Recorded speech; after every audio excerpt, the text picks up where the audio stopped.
beautiful friends. Let me tell you, I've always said Mondays are the best day of the week.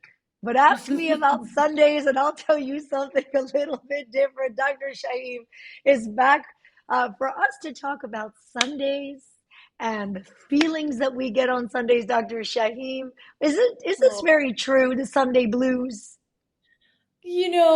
like everything that we talk about, it's true for some, but not for, everyone. And we know, I mean, when you wake up and you say hello in these different languages and Monday's the best day of the week, didn't you make some mugs and things with that Yes. t-shirts, mugs and things?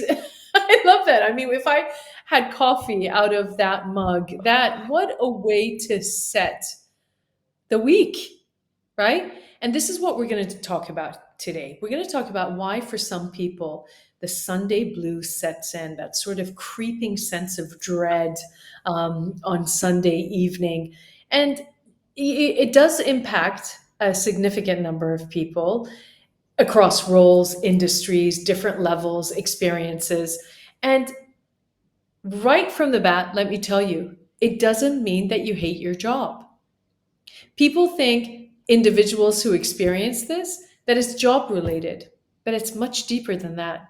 It's not just related to your job. You could actually love your job and still have that dread. Yeah, that's exactly. I love being real and honest. I get the Sunday blues, and every Sunday, Bruce and I sit in our bed with this feeling right here, and it's this trying to think the words. I want to say it's sadness, but it's not. I want to say it's anxiety that it is, but it's like a heaviness that sits in on Sunday that I could feel Mm, this like cloud coming into our home and our energy space. And we yeah, love what we do and we love our jobs. right, right. And when does it settle in? When do you start sensing it? Sundays in the afternoon, right around 3 o'clock. Right around 3 o'clock, huh? So not in the morning. No, not No. anymore. We're too Okay. busy with Captain G in the morning and pancakes and cereal. But right around 3 o'clock, when we start getting, like when I start to put my clothes up and get ready and packing lunches for the kids and getting Yeah. ready for Monday, that's where it Yeah. really starts to settle in. Okay, so as you know, for each of the topics that we look at, we've got these self assessment questions, right? And this helps people to kind of relate the topic to themselves. Why don't we start with the self assessment questions, and Okay. then I'll go into talking to you and our friends about why this tends to happen. So Okay. let's see what's going on here. And I want you to, when we go through these questions, get a piece of paper. You might just want to write down yes or no, not the whole set of questions, but it will help you sort of position yourself in relation to these ideas to bring it more to life for you. First one, do I feel a sense of dread or tightness as Sunday evening approaches? Yes or no? What thoughts dominate my mind on Sunday nights? This is really important, Shally. This is the script. This is where all the answers lie, the kind of thoughts that you have. Now, remember, we always say, don't believe all the thoughts that you always Mm, don't always believe yourself. Okay? mm. There are things called automatic negative thoughts or ants. And sometimes we need to change those ants to pants. More positive. I remember this. Change the Do ants you to remember pants. that? Yes, I remember Yes. that. So we need to sometimes change them. Okay. Okay. But let's go back. Perfect. So, but this is I want to highlight this again and again. Sit down Okay. and think about what's coming up for you and what are some of the thoughts that are dominating for you on Sunday night or Sunday 3 p.m. Do I struggle to relax on Sundays because of what's coming? Do I feel disconnected from whom I am during the work week? Oh, this is a big one. Mm, Okay. Now, there's a lot of sort of hints in these questions about the reasons why we feel that way. And immediately you should be thinking, my goodness, I really feel disconnected from myself because of the job that I do and the work that I do. It doesn't feel authentic to me and it's not enjoyable. So park that and keep that in mind. Is my weekend time restorative or just packed with running errands? So remember, Shally, it's called the weekend. It's not supposed to weaken you, right? Weekends are supposed to restore and rebuild. Okay, I'm gonna Weekend, add that to my list of things to work on. okay, okay, because you're just go, go, go, go, aren't you? Yeah, I gotta work on that. I promise, it's on my list. Okay. So, and do I feel guilt about what I didn't accomplish over the weekend? Is Okay. there a conversation or responsibility I'm avoiding that resurfaces on Sundays? Okay. People oftentimes use Fridays as a way to delay things or to postpone things. And they say, well, I'm not going to think about it today. It's Friday. Friday. I'll think about this on Sunday and Monday. Oh. Yeah. And so what happens? You're postponing pain by doing that. Mm. And some of the stuff that we postpone kind of gets shifted to that Sunday, Monday time period. Is there a conversation? Okay, we talked about that. Do I compare my Sundays to what others are posting or doing on a Sunday? Okay, so Mhm. there's that social media comparison trap. Have I made room for play, reflection, or just rest? Can I ask you, Shelley? I think a lot of people might be thinking about this as well. When was the last time that you just kind of stayed in bed all day? That's a great question. Not if you were Uh, sick. That doesn't count. Not if you're sick. Just by gen- choice. okay. Generally, because of all the work that I have done, I've realized how important my rest is. So, believe it or Yeah. not, in my phone, if you open it, there are big red blocks that say rest. And it goes in my calendar so that if a wedding comes up, an event comes up, friend wants to go out with coffee, it doesn't, it's not allowed because that's been time blocked to rest. Having said that, there are times that I am better at it than not. There are sometimes blocks of months that come up that make that rest more difficult. And Dr. Shaheem, I struggle during those times. I really struggle when I don't get rest. So, what you might be saying to me is rest in that form is not restorative for me. And that might be the case.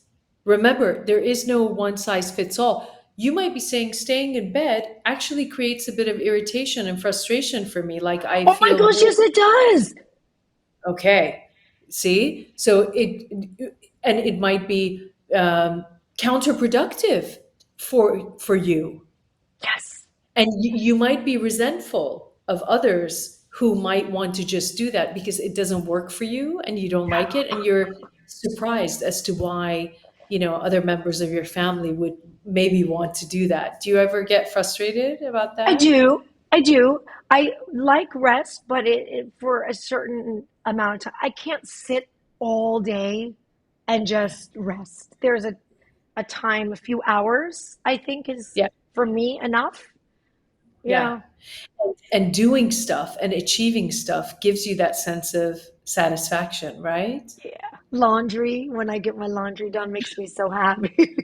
When I clean my refrigerator, makes me, I'm like, I could sit here and rest, but like, can I go scrub something and vacuum or get ready or do a podcast with Dr. Shaheem or something? Yeah, I love that. Yeah, and there's immediate gratification, my lovely, from the things that you're naming.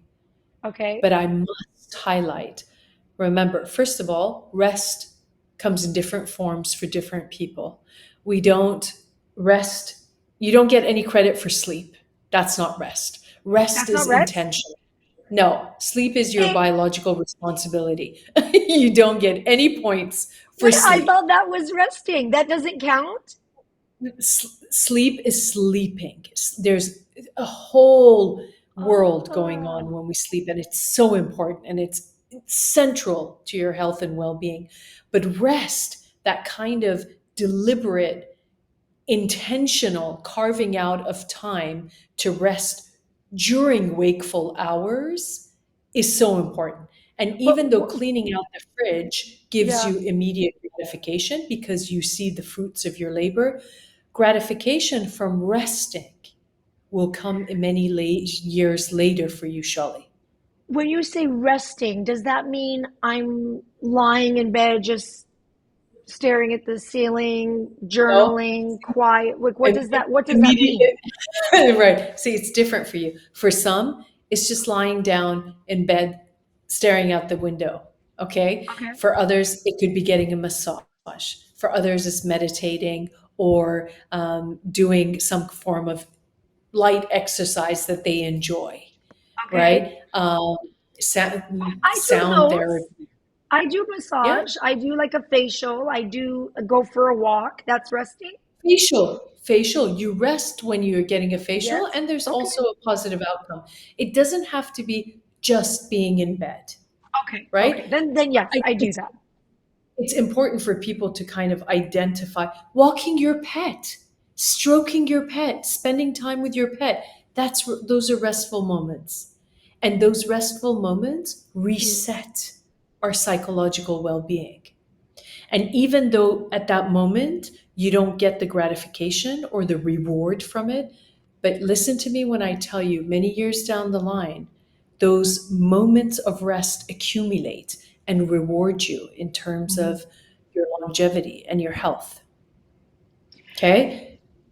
So could your one's lack of rest in life contribute to that Sunday bubbling up and going back to everything and Yes, because your system is saying, I'm not ready to go back onto the treadmill of life yet. You've not given me any downtime. You oh, know how sometimes when we go on holiday and we get enough rest, we actually look forward to getting back into productivity and like getting things done and projects and so on and so forth. Why? Because your system's like, okay, we're ready now. We can go back. But if your system's resisting it and pulling you back, it's saying, I didn't get enough. But Shirley, don't get me started on the whole concept of the Industrial Revolution and who decided we should work 5 days a week from a certain period of time. oh. I mean, that is definitely counterproductive to psychological, mental health, and well being. And that's why we're seeing a lot of countries move away from the 5 day work week, the more fixed, rigid work week, into more flexible working hours and 4 day week structures. Finland is doing it. I think Yes. Iceland is doing it. Portugal, I believe. I even think the United Arab Emirates has tested it out and they're adopting this. So just go back to the questions. Let me finish Okay. the questions and then we'll go back. So we said, have I made room for play, reflection, and rest? Okay, I'm glad. That was a really important discussion about rest. And do I know what I need emotionally to start the week feeling grounded and feeling solid? And on the bottom of these questions, I've always written respond based on how you are at the moment, not how you should be. A lot of people answer these self assessment questions based on the ideal answer rather than the real answer. Okay. We got to be truthful to ourselves, or else we're not going to get to the bottom of what's going on. Right. So sit with those questions and think about why this happens. Let me tell you about that anxiety and that 3 p.m. feeling. So we said it doesn't necessarily have to do with your job or loving your job or not loving your job. But there is the first thing that happens, Shally, loss of role freedom. Okay. At our work, we don't have the same freedom that we have on the weekends. So there is this Ooh. agency, full control of what we want to do when we want to do. Whereas during the week, it's not the same. Sundays mark the end of a free flowing time structure. And for some, this triggers feelings of unease, especially when time is perceived as wasted. Okay. Some people, I'm not going to name names, maybe one of us, maybe both of us, I'm going to, it was so funny. I was having this conversation with a friend of mine and Uh, telling her that I was tired um, the other day. And she sent me this question. I need to read this to you because it'll resonate with you. And the question is, let me see, where is it? Um, okay. She said, high achievers who are always on mission often hit an invisible wall, not from failure, but from continuous striving. Your passion might be slowly tipping into pressure. So ask yourself, oh. are you giving yourself the same compassion you give to others? And this one will be incredibly important. When did you last do something just for pleasure and not linked to productivity? Just for, Mm, and oftentimes during the week, we're stuck in this productivity trap and this, constant treadmill of transformation and progression that we're working towards, and we forget the pleasure aspect. And so your system, unconsciously or consciously, grieves the ending of agency, the ending of controlling your own time and space, grieves the ending of doing more pleasurable activities and having to go into, feelings of loneliness or loss on a Sunday, especially those who associate the weekends with family and community or rituals that really give them pleasure and lift their heart and soul, right?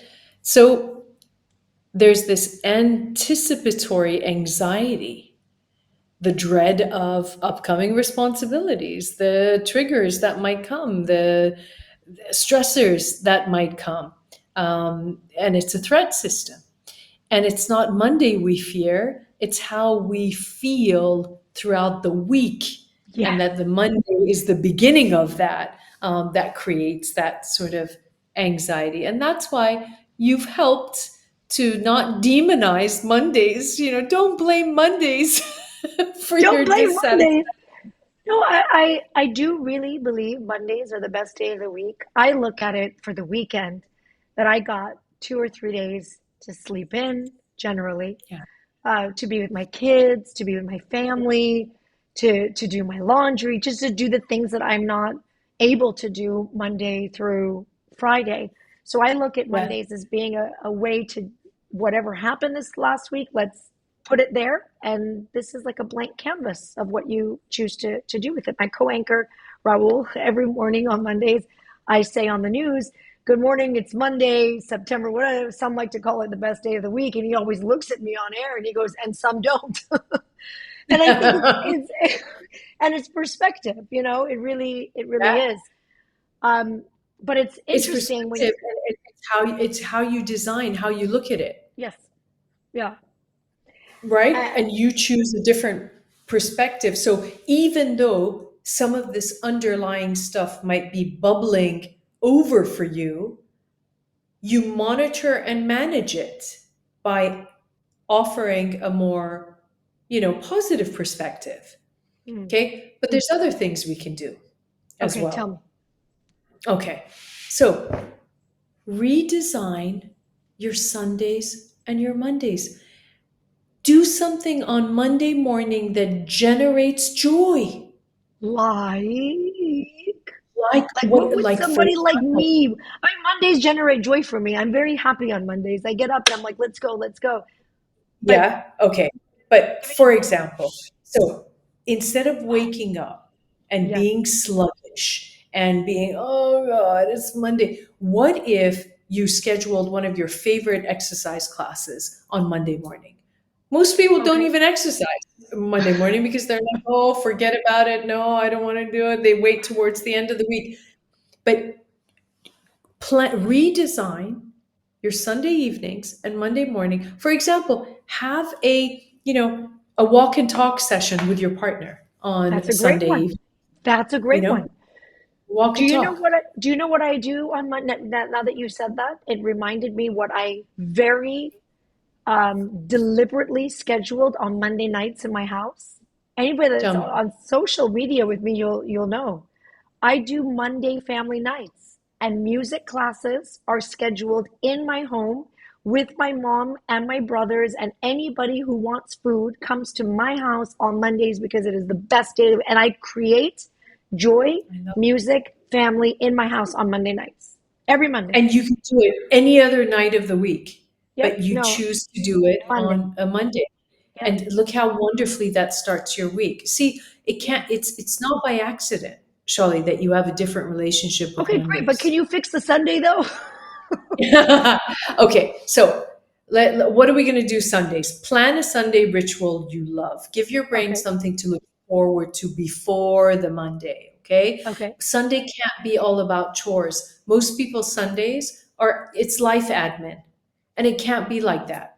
You know, when we used to go to the movies on Sunday nights, people used to love movie nights on Sunday nights. That was Yeah. like to get the popcorn and to go watch a movie it was amazing. I loved Sunday night movies, but so you can replicate that or do it a different way with the tools and like whatever we have available for us now, whether it's a new Netflix series or you know get the family together to cook something together. Something fun has to happen on Oh, Sunday. I We can't. love that one.